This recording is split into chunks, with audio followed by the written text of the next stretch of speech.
You're traveling through another dimension. A dimension not only of sight and sound, but of mind. It is the middle ground between light and shadow, between science and superstition. And it lies between the pit of one's fears and the summit of one's knowledge. You are now traveling through a dimension of imagination. You just crossed over into the Twilight Zone. Hello and welcome to a bonus episode of Anthology, presented by ObsessiveViewer.com. I'm your host, Matt Hurt, and if this is your first time listening, Anthology is one man's examination of the Twilight Zone as a first-time viewer. Each podcast, I share my first impressions, analysis, and overall thoughts on Rod Serling's iconic series, one episode at a time. However, in this bonus episode review series, I'm reviewing Season 2 of Jordan Peele and Simon Kinberg's Twilight Zone reboot on CBS All-Access, hosted by Jordan Peele. You can find more of Anthology as well as full episode archives at anthologypod.com. And if you want to contact me, you can use the Facebook page at facebook.com/anthologypod, tweet me at OVAnthologypod, or send an email to matt@obsessiveviewer.com. Finally, if you want to support the show and get access to exclusive content, go to patreon.com/obsessiveviewer and pledge a minimum of $1 per month for an exclusive RSS feed with content recorded specifically for Patreon supporters. Today on the show, I'll be discussing You Might Also Like. It's the 10th and final episode of the Twilight Zone second season, and it premiered on June 25th, 2020 on CBS All-Access. So I'm going to be reviewing that, but first I do have a couple of things I want to hit before I get to the review. First is that if you listened to my Meet in the Middle review, you'll know that I talked about Emily Chang writing and starring in a movie called Grass that sounded like an indie comedy drama. That movie is available to stream on Netflix. I haven't watched it yet, but it is available to stream. Again, that's called Grass, and it features Emily Chang, who co-wrote Meet in the Middle. And then the only other thing that I have to bring up is just to tell you guys to check out Tom Elliott's interview with Wynn Rosenfeld, executive producer of The Twilight Zone and writer for The Who of You. This episode, Tom Elliott's episode of his just out of this world, insanely good, The Twilight Zone podcast, went up the day before the season premiered. So there's no spoilers for the season. It's just a really good chat between Tom Elliott and executive producer Wynn Rosenfeld. So go ahead and check that out. I highly recommend it. I'll put a link in the show notes, of course. All right, and that's all of the preamble I have. Let's just dive right into You Might Also Like. So I am going to be spoiling the entire episode from the jump. So if you haven't seen You Might Also Like, go back and watch it on CBS All Access, and then come back and listen to my review. So you have been sufficiently warned. Yeah. All right. Spoilers on for You Might Also Like. So the plot summary, courtesy of CBS All Access, is stay-at-home housewife Mrs. Warren looks forward to acquiring the widely marketed egg, an enigmatic device that promises to make everything better for everyone forever. But further investigation soon reveals the unsavory truth about this mysterious product. So, You Might Also Like stars Gretchen Mol as Janet Warren. She is known for her work, like she's done a lot of work. I know her primarily from her work on Boardwalk Empire on HBO. And then she was also in the film Manchester by the Sea, which is a phenomenal movie. And then co-starring in this episode is Greta Lee as Ellen Jones. She was in Russian Doll on Netflix and High Maintenance on HBO, I believe. This is the first thing I've seen Greta Lee in, and yeah, I'll talk about her performance in this episode. Writer and director for this episode is Osgood Perkins. Oz Perkins previously directed Gretel and Hansel, which came out earlier this year when movie theaters still existed. And then in 2016, he directed I Am the Pretty Thing That Lives in the House, which again is available on Netflix. And then he also directed The Black Coat's Daughter. And as a writer, he wrote those things, except for Gretel and Hansel. And then he also wrote a movie called The Girl in the Photographs. Something that kind of blew my mind today when I was putting together my notes for this recording is that Oz Perkins is the son of Anthony Perkins. That blew my mind. Anthony Perkins, of course, played Norman Bates in Psycho.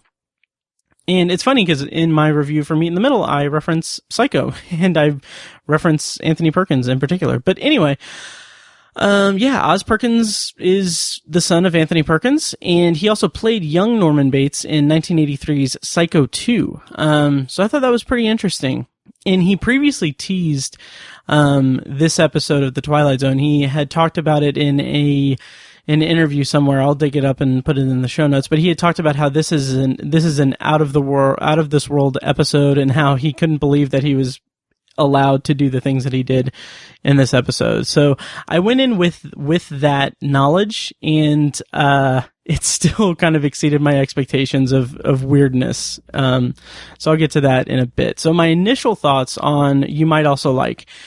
This is what I wrote up when I watched it for the first time.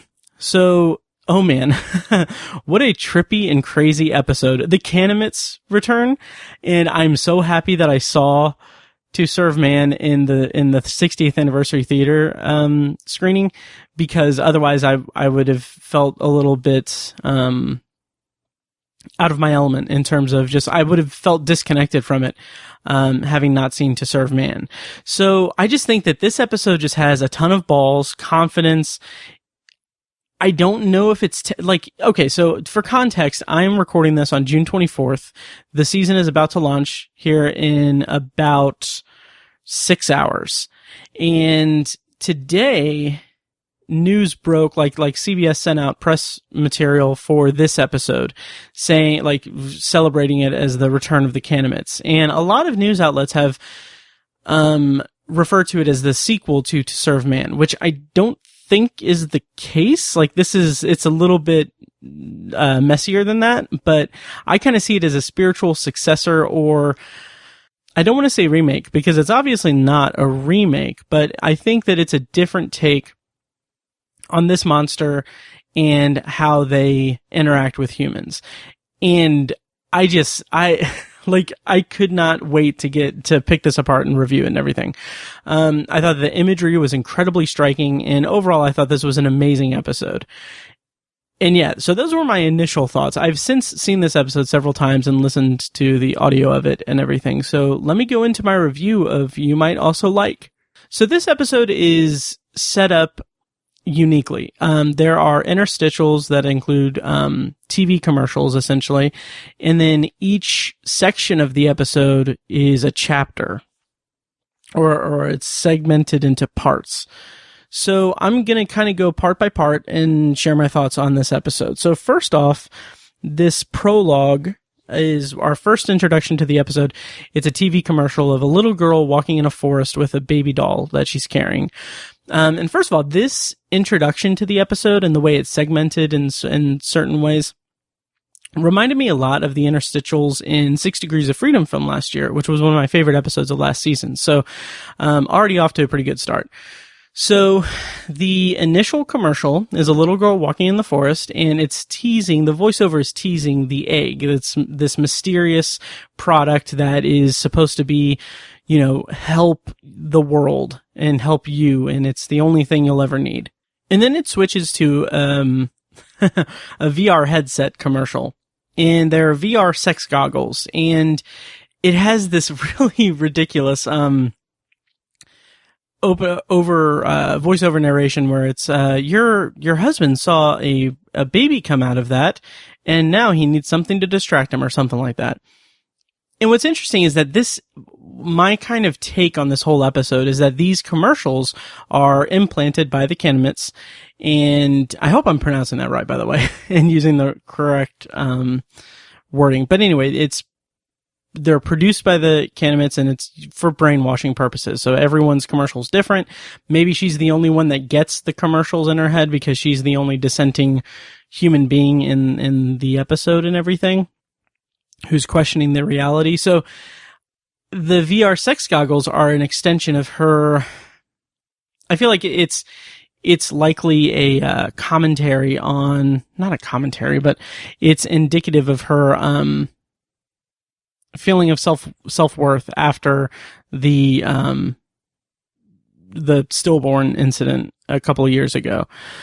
This episode's going to be interesting to review. But I do want to mention that the VR sex goggles, it's called Eye Wide Shut, intimacy goggles. And that's another Stanley Kubrick reference. So after the intimacy goggles shot, we get a shot of the registration for fulfillment card, and the voiceover just explaining kind of the exposition of it, saying that, you want the egg, you need to come to the fulfillment center at the allotted time and get your egg for your family so that everything will be okay and everything will be okay forever or whatever. But I want to point out that the shot of the registration for fulfillment card has the address of 12345 Maple Street, Anytown, USA. So obviously that's a reference to The Monsters Are Due on Maple Street. And also, if you look by the date in the middle of the card, they have a kind of stamp on the other side that is impressed into the card that is the Canomit language letters. So that's interesting. So after those commercials, Janet wakes up in bed and she's disappointed and disoriented. She says, like, "God damn it!" And she looks over and sees the picture of her husband, who's played by Gil Bellows, which will come in later because he has one scene after this. It's just kind of showing that the commercials are subliminal. It's about to show that commercials are subliminal. I'll get to that in a minute. So, there's a kind of not montage, but there's a series of scenes, so technically a montage, where Janet is sniffing around for the cause of her passing out. She's smelling the smoke detector. She's kind of just going around and sniffing and seeing if she can detect some kind of leak or something. And we get a really good view of just the idyllic house that she lives in. It's a very picturesque. Everything is so perfectly in frame and perfectly just perfect, except for the son's room. But everything else is just pristine and perfectly clean and everything. So that's a good indicator of it being kind of a warped world a little bit, because it's just too picturesque. It's too perfect. And then there's a shot of her smelling the oven, like looking for the leak. And I thought that was an interesting, visual, like some interesting imagery, because I equate it to, the kind of, method of suicide of sticking your head in the oven. And I don't know if that's intentional in this episode or not, but I felt like it was, pretty symbolic of her kind of lack of will to live to an extent, or her, I don't know if I would even go that far, but it kind of seems like it's a symbol of her lack of will to live. So yeah, I will go that far. So then the doorbell rings and it's her neighbor, Mrs. Jones, Ellen Jones, played by Greta Lee. And, she's like Janet is just explaining what's going on, saying that she's, fainting regularly. It happens a lot. And there's a shot of her in the dining room that just looks gorgeous. Like, she is perfectly center. Above, there are 3 light fixtures that are, like, she's directly under the middle one. And then the neighbor is kind of at the end of the counter. And it's just like the symmetry of it and the way that everything is just white. Like, even their clothes are just white. It's just like overbearingly, bright and vibrant, and it's kind of really in contrast to her confused and unhappy nature that we'll get to later. And then the friend is kind of this how can I put this? Ellen is kind of a dick. She's a smartass. Like, she doesn't really seem to care about Janet's situation. Instead, she just kind of says, "I used to think your kitchen gets better light than mine, but I don't anymore." And then she makes a jab at the countertops, saying, "You chose these?" I don't know. I thought that was really funny. The way that Greta Lee plays that character is very, very good. I really enjoyed her performance there. So Janet goes on to say that she hears music, short sequences of chords, and then feels a lightness and a whooshing. And I was wondering, is she hearing the Twilight Zone theme music? Is that what that's supposed to signify? Because I didn't really catch that. Or I think that was my assumption the first viewing, but it doesn't really hold water or anything. But they're talking, and Janet does mention that if I could strike a match and burn it to the ground, I would, and get a fresh start. And first of all, kind of relatable. I get that. And it's kind of shows that Janet is someone who can't really be content with her life of just having everything. And that's when the kind of egg comes into play. So the egg is this mysterious piece of merchandise that everyone is wanting and everyone needs to have. The advertisements are saying that it's the last thing you'll ever need. It's something for your family. Just all of these platitudes about how important this egg is. And Janet is the only one who can see that it's like, it doesn't make sense. There's not enough information to have this spell cast upon people. So Ellen's allotted fulfillment hour is 1 p.m. that day, and Janet tells her that hers is at 4. And it's just, again, it kind of goes into this whole like, oh, everything is all about the egg, because Ellen is just like, how can you wait that long? I don't know how you can wait that long. But then everything stops because Janet starts to feel the sensation that she's about to pass out again. So she's walking through the dining area and into the kind of living room or study or whatever. And she is saying that she's hearing it, and she's asking if Ellen can hear it and everything. And then she freezes. She lifts her hand up and points to the ceiling, and then looks up at the ceiling, and then she's almost frozen in place. And then that's when the camera moves over to the wall where the family portrait is, and there's Jordan Peele, and we have our opening narration. So here is a clip from the episode of Jordan Peele's opening narration. Hold on. I think it might.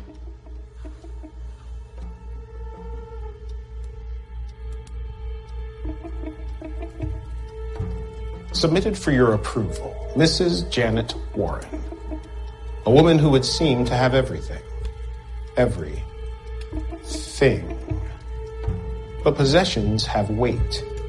We can't carry them all at the same time. Especially when taking an unscheduled trip into the Twilight Zone.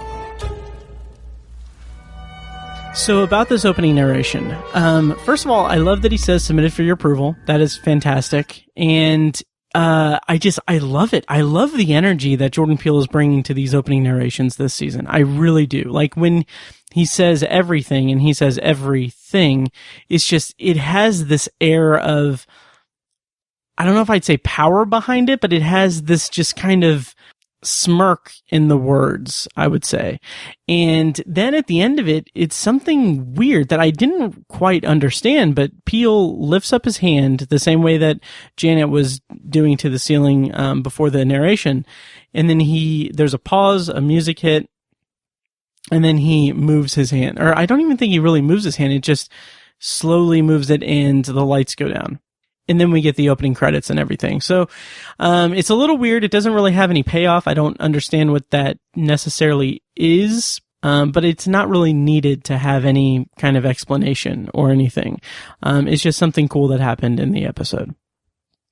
So after the opening credits, we get our next kind of interlude of commercials, and here we see a family eating breakfast. And I thought this was really interesting because it's Gil Bellows as the father, who, as we said before in the prologue, we see his picture by the bed when Janet wakes up. So Gil Bellows is the father of that family, and he is Mr. Warren. So in this commercial, we see him at the breakfast table with his family and his 2 sons and his wife, who is not Janet. I'm like 99% sure that there's no way that that's Gretchen Mol. So I thought that was interesting. And at first I didn't catch it. I didn't understand. Like, I thought it was just another family. And I thought that the house, cause it's clearly like the same house, but I thought that what they were saying was that each house is the exact same and that this is like an exact replica or something, but it's not. This is the Canamit's reaction to Janet wanting to burn the house to the ground. They're implanting her with the immolation station commercial and putting her family in that situation. So like the kid, her son says, "Dad, what's immolation?" Immolation. I'm gonna have so much fun saying that word. And he says, "You remember Don Perkins?" Well, Perkins. Huh, interesting. Anyway, you remember Don Perkins? Well, instead of having a garage sale, he lit a match and burned his house down. Burned everything and everyone to the ground. A fresh start. And then that leads into the actual commercial for the immolation station. The announcer says, "Come on over to the immolation station to play with matches and watch it all burn." So my kind of theory at this point is that the Canamits are altering the commercials based on Janet's mood and growing awareness of how bizarre everything is. Like, they're trying to get her to invest in this egg idea and everything. But I want to say that this commercial has a bit of darkness to it, because the mother, who I'm still not sure that, I don't think that that's Gretchen Mol, it's another actress, but she's looking at the empty high chair in the commercial. And that is just, it's seeding her grief that's gonna run throughout the episode. But man, that's just, it's hard. It's heartbreaking. But I'll get more into that later. So then after that, we get another commercial for the egg. And this time the girl opens the chest, in the woods and sees just this ugly rock. It kind of reminded me of the giant rock thing in, Parasite, just a little bit. And, so then we get part 1. It's ugly, 11:30 a.m. So Janet and, Ellen, I think is her name, Ellen, they wake up in the bed. They're just laying on their backs with their shoes on and everything. And they wake up, and the neighbor is she's super weird. And I love the energy that Greta Lee brings to this performance. She just like sits up and she's like, what happened? Is this happening? Is this what's happening? And like, even when, Janet asks her if she heard the music, her like response to that is to completely ignore that and comment on how brave the pattern is in the bedroom. And then we see Janet move a twig from her hair. And that's when she tells Ellen that she saw the egg and that it's ugly. And, Ellen says, like, Ellen doubts that very much, because she goes on this whole diatribe about how it's to be the centerpiece of every American home, and they wouldn't do that and make it ugly. And it's just really interesting that this episode takes on a tone upon it where Janet is the only one that's aware of what's going on. Like, the weirdness of the Twilight Zone is inhabiting her suburb or her area, her city, and the world even. But she's the only one that's aware of it, or like has that self-awareness. And I think it's maybe possibly because of the grief, because she has pain in her life, and it's an empty void in her life that she hasn't gotten over the death of her daughter. So she's not complacent with just material things, and she's not, I don't know. It's a tough one. This is a really, interesting episode, and I'll talk more about the themes and everything toward the end of the episode, but it's just an interesting kind of dynamic at play here, because on the surface, she should be accepting of anything that would be, that would heal her. But, and that's where she kind of ends up with the egg and everything.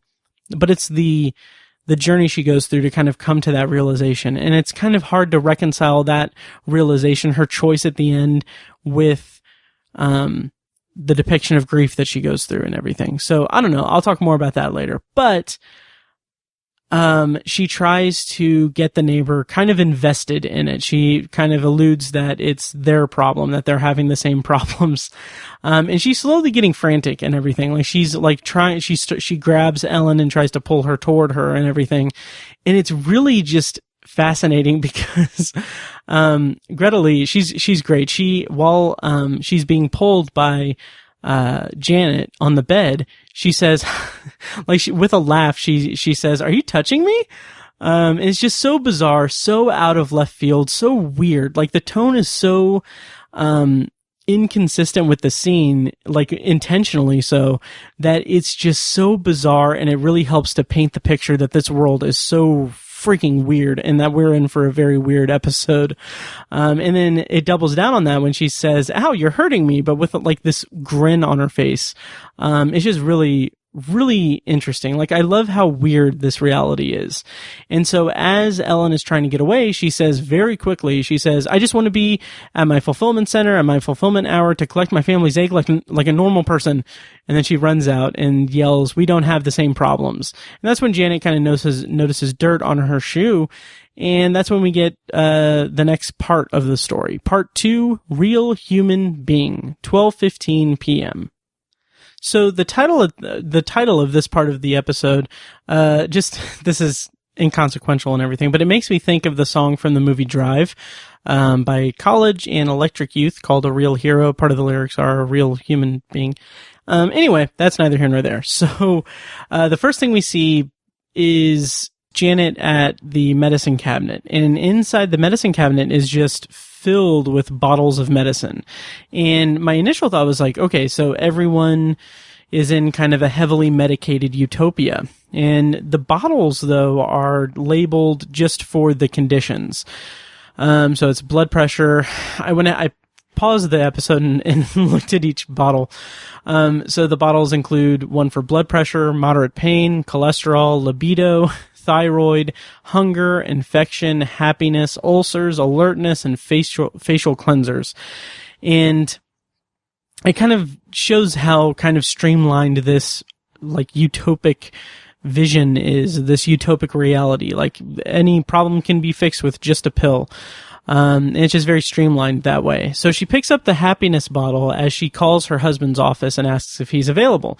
The receptionist or the assistant or whoever is named Megan, and she says that Mr. Warren is in a meeting. He's not available.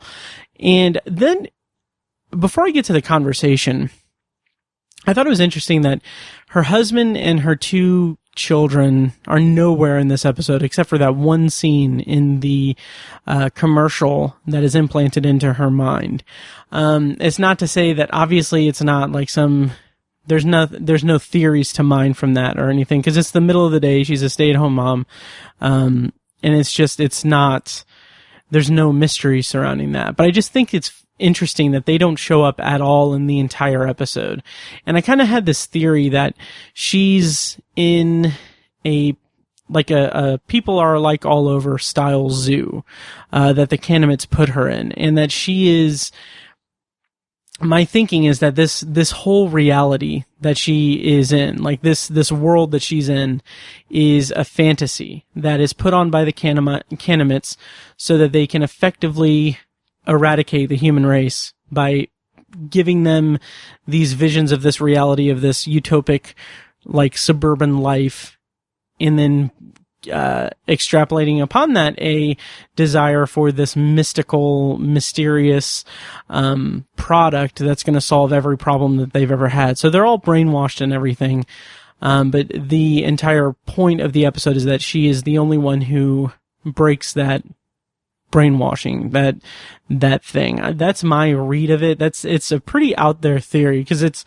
basically positing that the entire world we see is just as new to her as it is to us. So it's pretty likely that that's not the case, but that's kind of one of my reads of it. But I will say that I love the way that Gretchen Mol plays this role of this housewife who is slowly having this kind of awakening to the world around her being not as it should be and not as it seems. Like everything, like she has this self-awareness that carries her, propels her through the story, and Gretchen Mol plays into that so well. It kind of reminds me a little bit of Jennifer Goodwin's performance in Point of Origin last season, but this is different because it's more inquisitive, or it's more introspective on Gretchen Mol's part. And it's played really well. So when she's on the phone with Megan and she asks if her husband's there, she says he's in a meeting, but like the interchange that happens when Megan asks her if she wants Megan to leave a message for Mr. Warren, Gretchen Mol plays this, like her line read of this is just amazing. She says, "Honestly, Megan, I can't imagine." And she's so distracted by the pill bottles and everything. It's just like she's becoming self-aware. She's becoming aware of the bizarreness of the world. And it carries this distracted awareness that she's realizing that she's up against something that's much bigger than herself. But it's this nonchalantness that she has, or if that's a word, nonchalant nature, that she brings to the lines. That's just really, really remarkable. I really like Gretchen Mol in this episode. And then Megan says something that struck me as very interesting and leading credence to my theory that this whole world is like built around making Janet and the people around her serve themselves up, no pun intended, to the Canamitz for, eradication. Because Megan says that Mr. Warren wanted me to remind you that your allotted time of fulfillment is 4 p.m. And this just shows that the Canamitz have complete control over everything. And it's just, it goes so much further in the scenes to come. So I'll save that for then. But this is just a really interesting interchange in the episode. And it leads to Janet having more of an existential conversation with Megan on the phone. And it's just very conversational. She's like, why do you want your family's egg? And I love this as kind of a swipe at consumerism and capitalism and everything, because Megan's response is, because it's coming out. And like that line alone, I love it, because that is so, again, it's a swipe at kind of our consumer culture. And then she follows it up and says, and I want everything to be okay. And so Janet kind of presses her on that and asks, like, well, are you okay? Is your life okay? And like, I just love the kind of casualness of this. So Megan says, things with me are cool. And then she mentions that she wants everything to be okay in the world, the world outside of everything. And she says, have you seen what all these human beings are doing? So again, I think that this is a zoo-like environment from people are like all over, or it's this complete existence, this Matrix-like existence that's constructed just for humanity to wipe themselves out through this magical egg product. So, yeah, I just feel like that's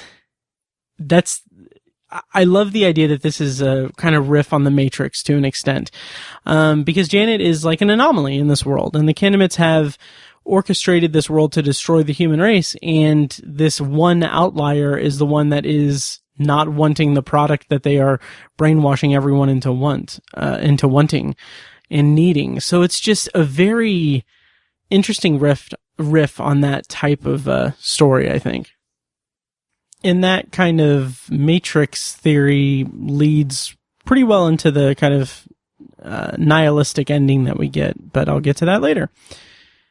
And that really just makes me wonder if the Canamitz completely changed reality for everyone, or if this is all just a construct for Janet. It's really hard to tell. I think it's pretty open-ended in that regard. So then Janet calls customer service in order to cancel her egg. Really, at first, she just wants more information. And it's pretty funny. Like, Gretchen Mol does a really great job of selling this self-aware, in a heightened reality character. She's kind of the straight man of this world that's been just thrust upon us, the viewer, and maybe her too, if you subscribe to the idea that this is all a construct for her from the Canamitz. So as she's on the phone waiting to get connected to an actual representative, she hears a car screech their tires and everything, and it's her neighbor, who I couldn't catch the name. I think it's Marge Stevens or Marsh Stevens. But she comes home with her egg. She's like delirious, and she runs into the house and everything. But something I thought was interesting is that I thought it was weird that Janet stops just short of standing on Marge's or Marsha's lawn. And I don't quite understand the significance of that, because her neighbor Ellen did come over. Maybe it adds even more credence to the idea that she's trapped in this world that's been constructed for her by the Canamitz. But I don't know. That's a little too open-ended for me. So Janet eventually kind of turns away and gets on the line with Megan in customer service, which I love that. Like, it's so creepy. Like, the customer service line says that she's Megan, and it's because, my read of that is because her name is Megan because the Canamitz are monitoring Janet so closely. So her kind of, well, really in all, it's one connected brain. So if everything around Janet is Canamet, then she has, that's the reason why, Megan recurs, because that's just the only name that they can have, for someone on the line. I don't know. So anyway, she mentions her address. I just want to shout out that her address is 13182 Teacup Road. 13182, I don't know if this is the number or anything, or if it's any significance, but Teacup Road is actually a reference to Oz Perkins's, I Am the Pretty Thing That Lives in the House. The titular house, was on Teacup Road or Teacup Lane or something. So that's an interesting kind of connection there. So, Janet wants to cancel, and quote-unquote Megan doesn't understand what she means. And so she says, I just changed my mind. And this line where the customer service rep says, and what is the reason for the change in your mind? It's so creepy and so well done. It's really great. It just heightens, like, the escalation of this reality that we're in. We're introduced to this kind of utopic reality, and then immediately it's just goes into bonkersville, and that escalation from there is just so satisfying. Everything escalates that weirdness in the episode. So she says she doesn't want the egg anymore, and then she gets hung up on, which just really, that is where I really kind of hooked into the episode. I was much more invested in the episode at that point. And so she sees that there's dirt on her windowsill that matches the dirt on her shoes. And that kind of comes into play later. But after that, there's this very cool shot of her standing outside the door to the nursery. It's shot from, like, at the end of a long hallway, and she is at the end of the hallway, perfectly in frame with the door. And it feels so cold and isolated. I thought just the imagery of that was really cool. And this is where we get our first real look into her backstory of her having a stillborn child 2 years ago. It's a heavy backstory, and, like, her grief is the kind of driving force of the story and everything. And if I were to lay a criticism against this episode, I feel like it's not really developed as cleanly as the bizarreness of the world is and the bizarreness of the reality is. Like, if we had something that showed, like, okay, well, she had this traumatic thing happen, and that's why she's kind of morose throughout the episode, or questioning reality because she can't have, like, a simple product is not going to fix her entire life. Maybe it would be a little bit better. But here it's just kind of, they lay it on us pretty quickly and everything, and they don't even really lay it on us until later when she's on the spaceship. But then also it makes me wonder if her grief makes her immune to the infiltration from the Canamets. There's a lot that's thrown at us on the ship, so that's something that I just kind of considered at this point. So she's looking around the nursery, and she hones in on the baby monitor on the counter, and she takes it out, sets it up in her room and everything so that she can record herself to get more answers about the bizarre things that are happening. And one of the coolest things about this is that the actual product of the baby monitor is a replica of the HAL 9000 from 2001: A Space Odyssey, which is another Stanley Kubrick reference. And I just love it. 2001 is one of my favorite movies of all time. And, like, when I saw this, I have in my notes, I want one. And I don't even have a baby. I just want one. 'Cause it just looks really cool. So she waits for the music to take her away and everything. And then it doesn't come. So then we cut to her in the kitchen drinking what I think is warm milk or just milk. I'm not sure. And the music starts to play as she looks up. And what I did notice here is that the music in this episode has been pretty considerably downplayed considering the other two episodes that I've reviewed. It fits the story and it fits the narrative given just the complete craziness of the world that we're in this episode. It doesn't need that extra oomph of a score to kind of lead us down the road of weirdness because everything else is weird to the 11th degree. So then we get another interlude of a commercial, And this time, Janet is in the commercial, and she's in her kitchen, and she's crying. And the voiceover announcer says, "You've suffered some tough losses, and no one blames you for crying in the kitchen in the middle of the day. You're heartbroken, but you know how to choose your paper towels." And man, just that comes across as the most manipulative part of this entire episode. And like that becomes so manipulative on the Canamit's part. It's very interesting that this just turns out to be somewhat of a misunderstanding. Like the Canamit, they want Janet to be compliant. They want her to go along with this egg thing so that she doesn't start like an uprising or anything or cause any problems with their goal of just destroying the human race. But they don't understand humans, and that lack of understanding of humans means that they're afraid of humans, because humans have their own individual thoughts, and that's what they fear and everything. So Janet wakes up and sees the footage of her being abducted, and whew, okay. So the blue nighttime glow in the room is like super creepy, but the dragging effect where she's being kind of pulled by an invisible force across the floor is just super creepy. And like the music in this is very subtle and effective. All of it's just super creepy. It kind of evoked memories of Paranormal Activity, and just it's to great effect. I thought it was really well done and very creepy. So now the episode kind of kicks into high gear with part 3, The Mad Woman in the Oxygen Tower, 1:33 p.m.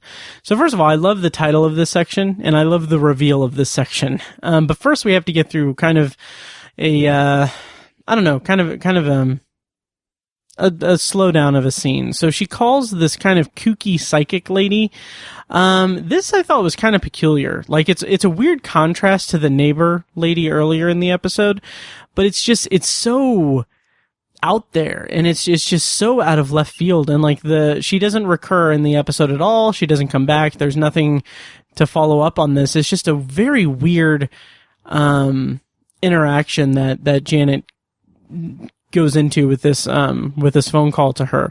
Like she just needs spiritual guidance and everything, which that's fine, but it's so weird, and it kind of seems a little anachronistic to Janet's character so far. So but it's a brief scene, so it doesn't really play much into the episode itself, but it does lead her to finding the tether ball thing.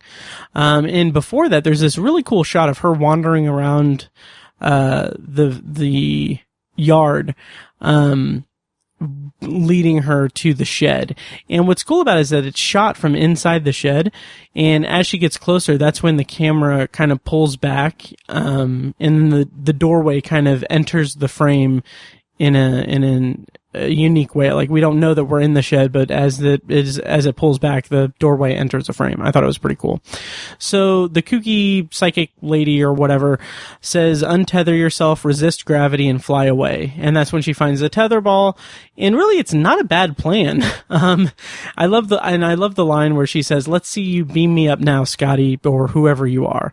So she takes the ball and she ties it to the leg of a chair in her bedroom, and she ties the other end to her ankle. She has a little carabiner thing to keep it in place, and then it's just rapid fire.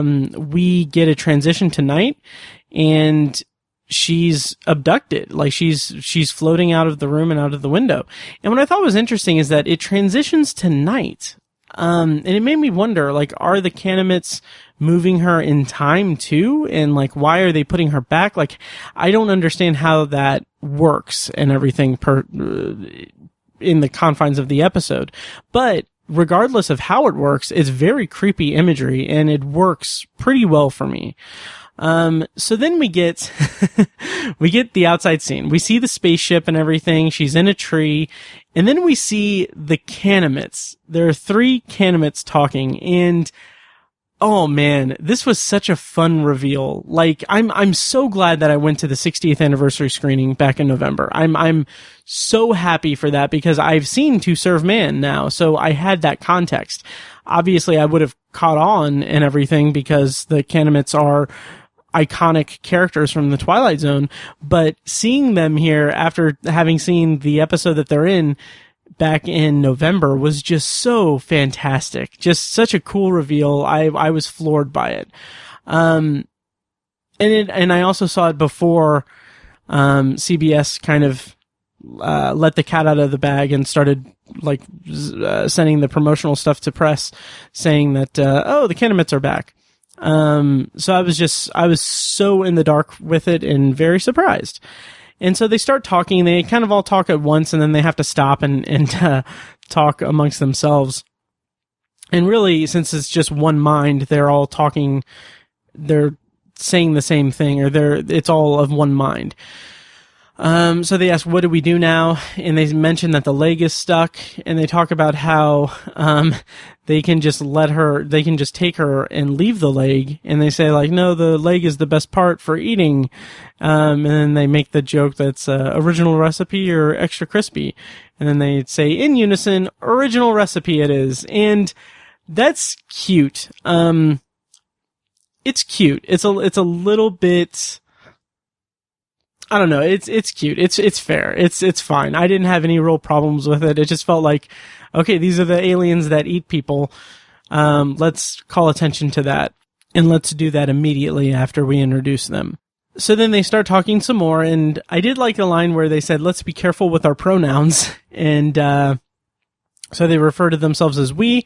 That feels like it's a pretty subtle, reference to kind of, the transgender community and trans lives and everything.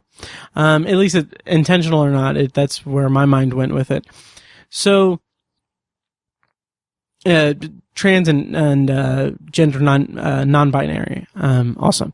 So the Candidmates have a single shared mind, as I said before, and they're afraid of humans because humans have their own mind. And I love the way that one of them says, we are afraid of waking them up. Just the line read of that was a lot of fun. Whatever we do, we don't want it to wake up. We are afraid of them waking up. Because they have their own mind.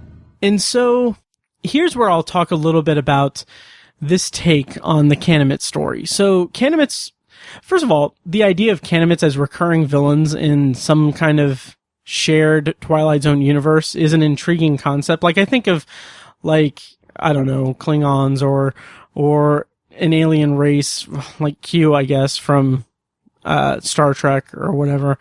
But it would be interesting to see them take on that kind of recurring role, but that would never be the case, and I immediately regret saying that. But it's interesting to see how this episode, this version of the Candidmates, is kind of in contrast to Serve Man. So in To Serve Man, they were using diplomacy and the promise of giving humanity a perfect life in order to kind of trick humans into accepting them and, becoming food, essentially. So here we have the Candidmates are exploiting capitalism and using advertising to control people and with the promise of a good life, of a perfect life. So it's an interesting meld, or it's an interesting riff on that original premise from To Serve Man. And it's interesting because it is doing its own thing and saying its own, telling its own story with its own message and everything. So I thought that was pretty interesting to kind of compare and contrast them.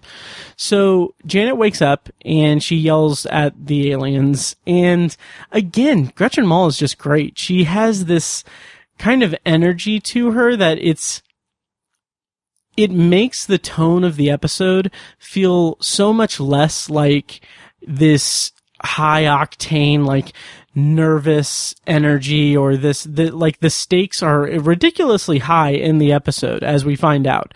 It is the extinction of humankind and everything, but through Janet's persona and Gretchen Mol's performance, this is downplayed so much. The severity of what's happening is downplayed so much because it is telling a story about Janet's experience and about her grief and her growth throughout the episode.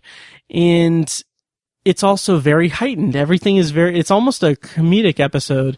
And it's really well done. It's an interesting meld of so many different components that make this just really bizarre experience of watching this episode. And I love it. I love this kind of capitalistic view of an alien invasion and the reaction to it from Janet. Like, she is so, like, she's great. She's fantastic. So she asks them, like, she gets their attention because she's not really that afraid of them. But she takes, she says the line, "Take me to your supervisor." And I love that. I was delighted by that. So they eventually do take her to that, and that's in part 4. So part 4 of the episode is "Like the Great Glittering Cities of Your World," 2:49 p.m. And when they have the timestamp of 2:49 p.m., they have the Canomit language on screen, which is pretty cool. So it's introduced to us that Janet is speaking to the Canomit supervisor. She's on this giant screen, and the Canomit race is watching her. And it reminded me a little bit of the depiction of the leader in Eye of the Beholder, just very, very vaguely. So she's kind of delivering this monologue. We eventually find out that she's talking to the kind of Canomit queen. And she reveals that 2 years ago, she delivered a stillborn baby girl. And man, that's just so tragic. Like, that almost stops the episode in its tracks for me. Like, it's very dark. It's very just horrific. Like, the trauma of that is, unimaginable. And I found it interesting, though, that the Canomits are learning about just true human despair and tragedy through Janet after they've built their entire knowledge of humanity based around advertising. I just think that that's an interesting juxtaposition. And she says the line, "I wish I didn't have the things I have." And that, I think, is the kind of pinpointing the confusion of the Canomit when regarding them thinking about Janet and viewing Janet. That is the kind of anomaly of it. That's her Neo the One moment. And so she asks where she is, and now is when it's revealed she's speaking directly to the Canomit queen. And she reveals to Janet that they are afraid of how often you change your mind. And then she kind of tells Janet that, it's all of a hive mind thing and everything. And Janet says, that doesn't sound very democratic. And to which the queen says, "In a democracy, half the population wants something different from what they're getting. We've seen how that can go." And I thought that was great. Just kind of I thought that was a good kind of back and forth between the two. But here's where we get one of the most genuinely hilarious moments of the entire episode and season of the entire show, like both seasons at this point, because the Queen Canomit goes through the history of humankind, and because So she says that, they've been tracking humanity's radio frequencies and everything, for decades. And she recounts some of the stuff. She says, 1945, the United States defeats Japan. 1965, the Beatles defeat the son of your god. And that was just delightful. That was great. Obviously, it's a reference to, I think, was it John Lennon who said that they're bigger than Jesus, that the Beatles are bigger than Jesus? Or maybe Paul McCartney. I don't know which one said it. But anyway, I was cracking up with that. I thought that was just genuinely really funny. And so she talks about how they started watching, TV show broadcasts and everything. And another kind of funny bit is that she says, "We studied studio applause because it was evidence of a single shared mind. And imagine our disappointment when we found out that it was fake and canned like your Diet Cola." I thought, like, the dialogue here is just really good.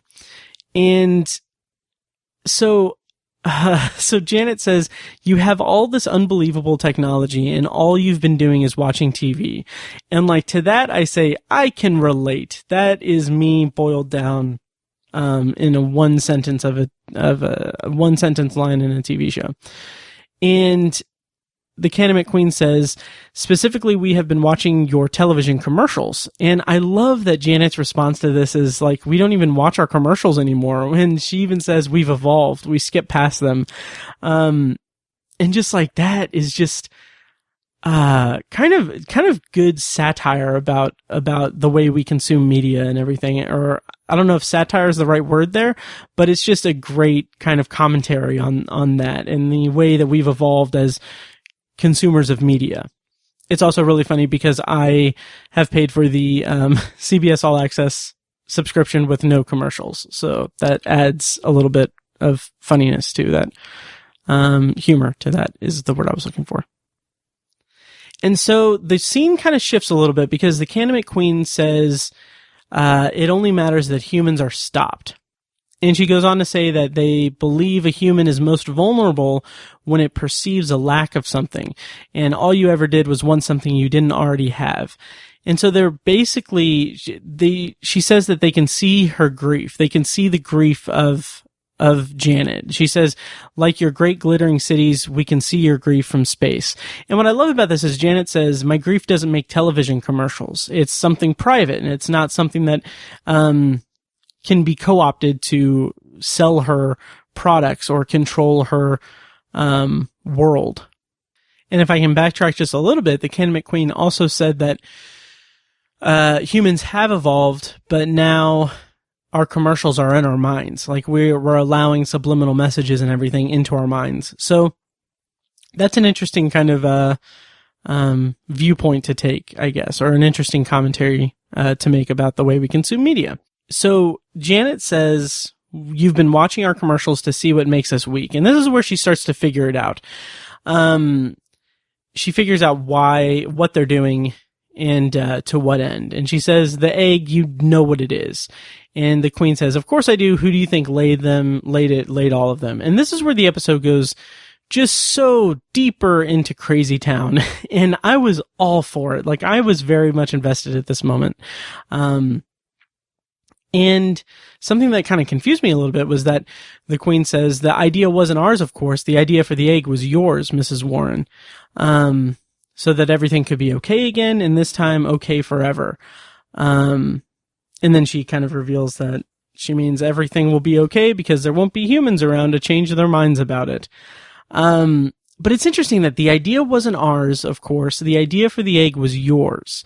So that makes me wonder if she is this, like I said, anomaly of the human race, that they picked her to pick the one thing that would make all of humanity or everyone within their globe of influence be able to connect with or be brainwashed into wanting. And it's this kind of stand-in product that would be replacement for a child, essentially, or something that would be like a child.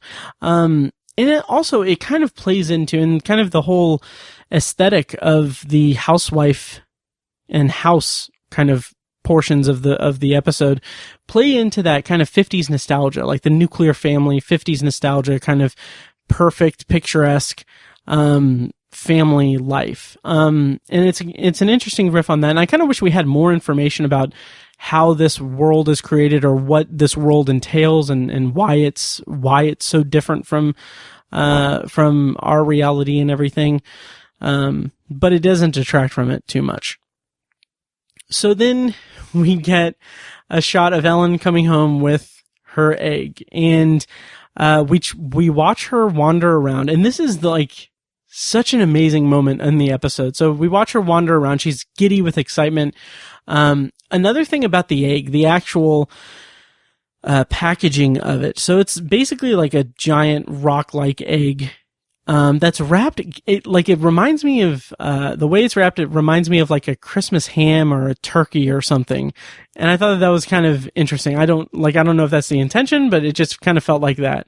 Another kind of extension of like the kind of perfect family thing. Like, oh, we're gonna have like, a Christmas ham or something. I don't know. So this is where the episode just gets bonkers. We watch her wander around and everything, trying to find a place to put the egg, and then off screen, a creature hatches from it. And like it starts to hatch and she moves off screen with it. And like the sound effects are so great. Like there's growling and a hatching sound. And then like we hear Ellen say like, that's not nice. And then we hear screaming.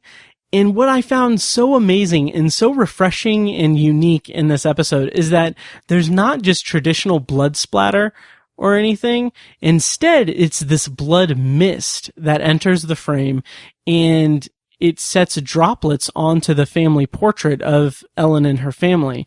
And I just thought that was so cool and so unique. And also, like, when the mist hits the portrait, it has this effect that's like, it's like rain hitting the portrait. And that's such a unique visual technique, because we're staring at it like it's like rain hitting it horizontally, like from left to right instead of like up to down. Wait, is that right? Yeah. It's just a very bizarre kind of effect. And I really loved it for that. I really loved that. So we get what I think is the final kind of interlude commercial thing. And we see the little girl in the forest again. And I don't know if that's supposed to be young Janet or her memory of herself in the woods. It may be because she mentioned that she got lost in an amusement park. Maybe that's that version of her. But now the doll that she had is actually in the chest where the egg was in the earlier dream. And that kind of prepares us for Janet's decision. She's going to choose the egg because it represents her baby that died. And that's the one thing she wants more than anything. And also I think that maybe it's the Canimate that's finally getting her. Like, they're finally getting her because they've digested, no pun intended, the knowledge of what she's taking, like what makes her tick, what she is about.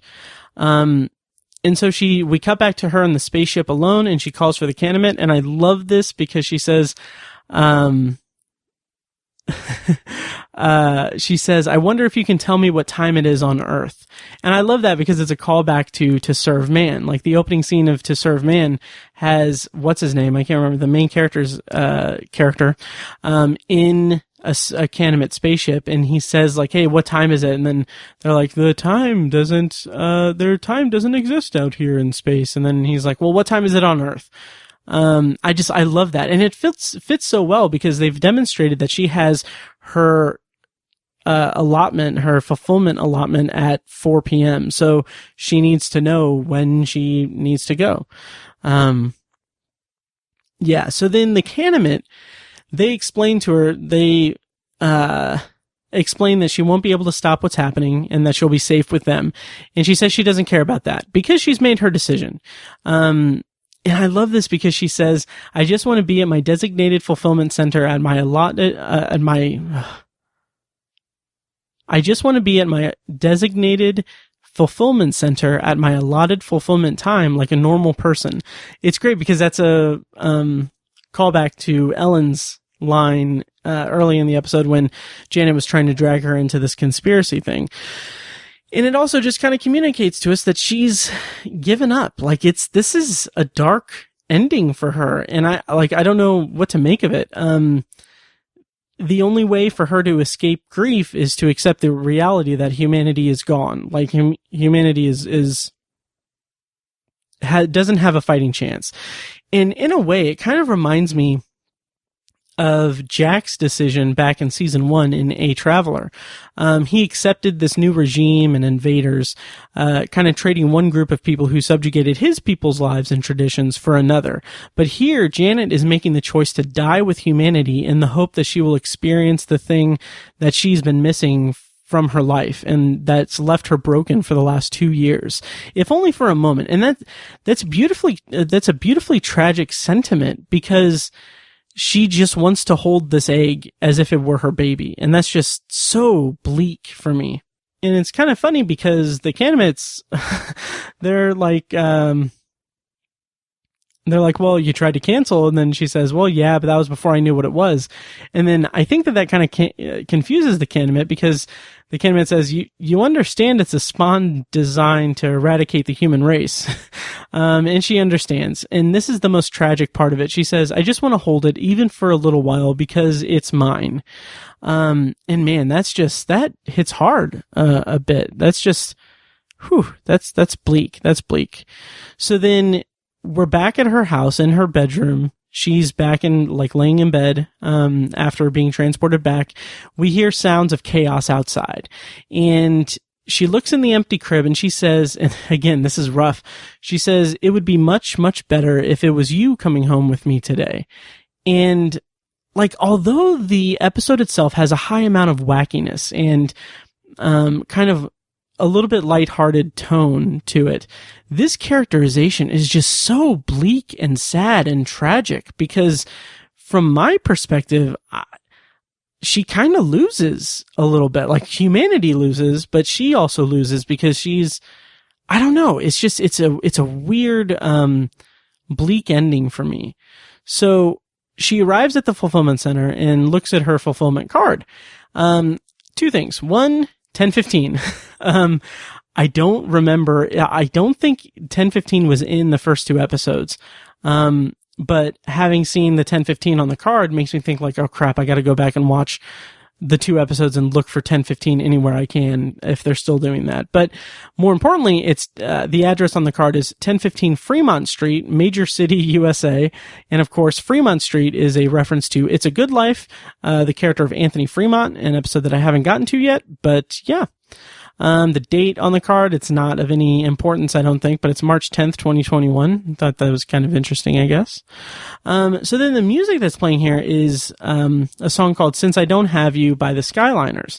And as it's playing, she's walking against kind of chaos to get to the fulfillment center. And this lady runs by her with her egg and says, like, she's like, oh, Janet, I'm so glad you're here. Like, if anyone deserves an egg, it's you.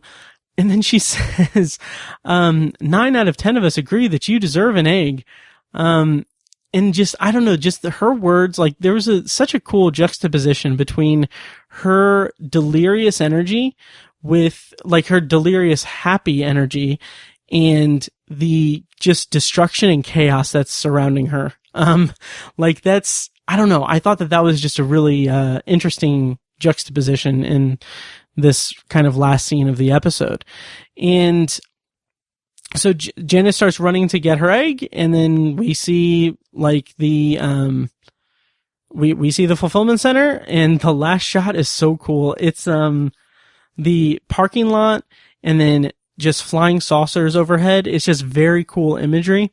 And then Jordan Peele wanders onto the scene, and he gives what is just my favorite closing narration of all, probably, of the show, so far. Yeah, and here is his closing narration. Existential dread got you down? Well, Mrs. Janet Warren finally found relief, albeit for a limited time only. But buyer beware, all sales are final. Here. In the Twilight Zone. I love it. I love it so much. And I love how this closing narration, it's brief, but it's made up almost entirely of advertising cliches. I thought that was a very nice touch. And then I just think Jordan Peele's read of it is just so perfect. Like, there's something about it. It's like his narration he's upped his game so much. It feels like he's so much more comfortable in the role of narrator, and they are doing some really fun things with him. Like he's less of an ominous presence and like ominous, he was never doing a Serling impression. He was never trying to do like the Serling thing, but it feels like now he's doing a Peele thing. Like he's breaking out a little bit more, and he's having some fun with it. I love it. I love it. Just something about his read of, existential dread got you down. Like something about it just feel like it's so good. I love it so much. This was a great closing narration. Yeah, well, I think that is my review of You Might Also Like. I don't have any notes or anything, that I didn't already cover in the episode or in the review. The only one I have is the address on Teacup Lane or Teacup Road, being a reference to I am the pretty thing that lives in the house. So, yeah, that will do it for my review of You Might Also Like. Overall, I thought that this was a very good episode. There were some things that didn't quite work for me the way that I hoped that they would. But man, this was an out there episode, just crazy. And I love the way that it paid tribute to Serve Man and to the iconic creatures of the Canamitz. Just really, really cool episode that not only takes those characters and takes that idea or the threat from To Serve Man, and I don't want to say updates it, but creates a different context for it. With this iteration of it. And it's so much better than it would have been if they just remade To Serve Man, or if they made a sequel, like a direct sequel to Serve Man. This is the show kind of striking out on its own, doing its own thing while honoring the original series. And I don't know how people will react to it. I did see some comments that, I don't know, comments just kind of piss me off.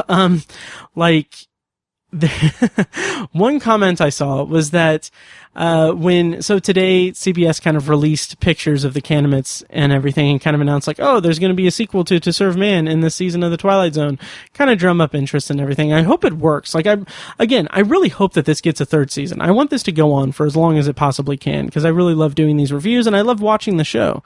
But one of the comments I saw was just some dude saying like, oh, I wonder how vulgar they're going to make this one.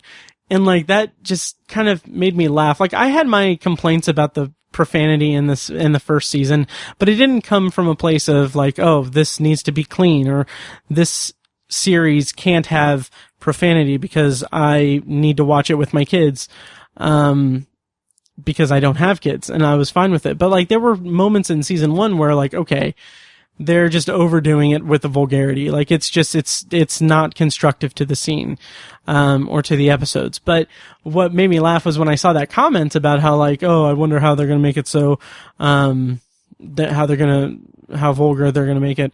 I thought of two things. One, I'm pretty sure that person's going to hate the Eye Wide Shut VR intimacy goggles scene. And two is, Gretchen Mol's first line in the episode is "God damn it" when she wakes up, and I kind of just imagine that person having like a complete and total meltdown, like, oh my god, they used God's name in vain.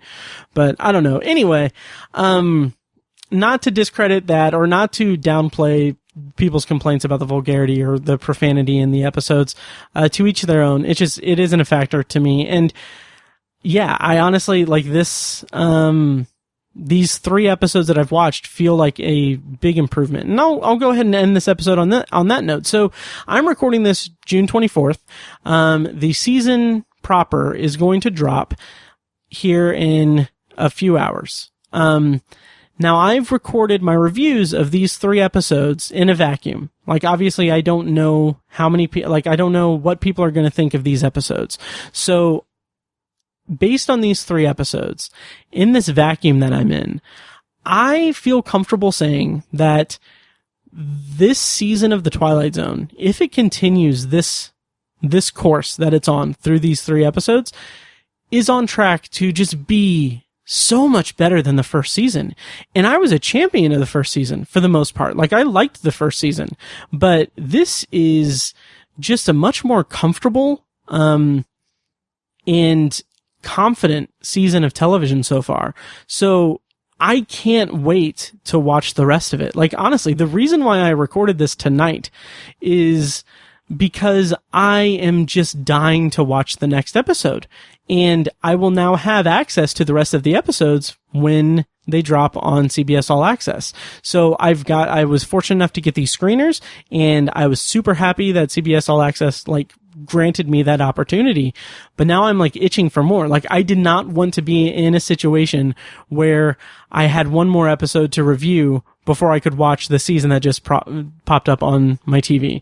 So I'm so excited to watch the rest of the episodes. I am so bitter that I have to work tomorrow, but I have Friday off because it's my birthday, and that's going to be that's just going to be Twilight Zone day for me. So all this is a moot point because this episode is probably going up on July 2nd. So let me know what you think of these episodes, these reviews. Let me know what you think of the show, of the Twilight Zone, this season and everything. Follow me on @OV Anthology Pod.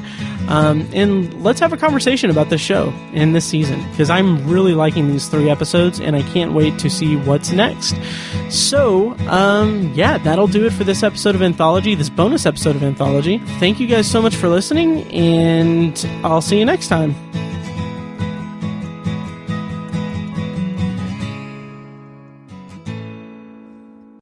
And now, here's a short clip from our Patreon exclusive RSS feed. To hear the full clip and more exclusive Patreon content, go to patreon.com/obsessiveviewer and become a patron at the minimum rate of $1 per month.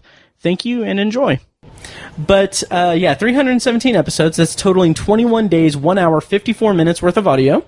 Anthology, my solo podcast, launched August 3rd, 2015, so 2 years later and change. I've released 105 episodes for 4 days, 7 hours, 25 minutes worth of audio. And then Tower Junkies launched almost 3 years ago. Jesus! Almost 3 years ago, August 20th, 2017, and we have released 44 episodes for 2 days, 10 hours, 2 minutes worth of audio. That is a total of 466 podcast episodes spread across 3 podcasts, totaling 27 days, 19 hours, 22 minutes worth of audio. Tiny, why are you not sick of me yet? Anthology is edited and produced by Matt Hurt and presented by ObsessiveViewer.com. For a full archive of our episodes, go to anthologypod.com/archive. You can also like the Facebook page at facebook.com/anthologypod and follow the show on Twitter at OVAnthologyPod. If you enjoy the show, please take a couple minutes to leave us a rating and a quick review on Apple Podcasts. This is the easiest way to support what we do, and all it costs is a little bit of your time. If you'd like to donate to the podcast, you can make a PayPal donation at anthologypod.com/donate or support us on Patreon for recurring donations and access to commentary tracks and B-roll audio recorded exclusively for patrons at patreon.com/obsessiveviewer. Every donation goes toward paying the fees to keep the podcast running and is greatly appreciated. Official Anthology merch, including shirts, mugs, phone cases, and more, can be found in the Obsessive Viewer's TeePublic store. You can find a link to the store in the show notes of this episode and at anthologypod.com/donate. Or you can simply search for Obsessive Viewer at tpublic.com. For information about the Obsessive Viewer's annual live event showcasing short horror films from local filmmakers, check out shocktoberinirvington.com. And for an archive of all our events, as well as news about potential future events, head over to obsessiveviewer.com/live. For more podcast content, you can find our flagship movie and TV review and discussion show, The Obsessive Viewer Podcast, at obsessiveviewer.com, and on Twitter at obsessiveviewer. You can also find Tower Junkies, a podcast where Matt and co-host Tiny share their love of all things Stephen King and his magnum opus, The Dark Tower series, over at TowerJunkiesPod.com and at TowerJunkiesPod on Twitter. And finally, check out The Secular Perspective, Tiny's side project podcast, which tackles current events and life's big questions from the perspective of secular hosts Chad and Amanda at thesecularperspective.com.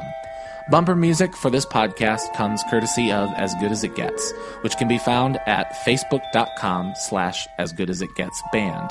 You can also find As Good As It Gets music on Spotify, Google Play, and iTunes. Thank you so much for listening, and we'll see you next time. Kitty! Oh, for me, things are cool. But, like, for the world out there, outside of me. Outside of you, sure. Mrs. Warren, things are really definitely not, like, in the world. So definitely not okay. Like, not at all. Not at all. I mean, have you seen what all these human beings are doing? Interesting. So you think it's something for the whole planet? Don't you think it better be, Mrs. Warren?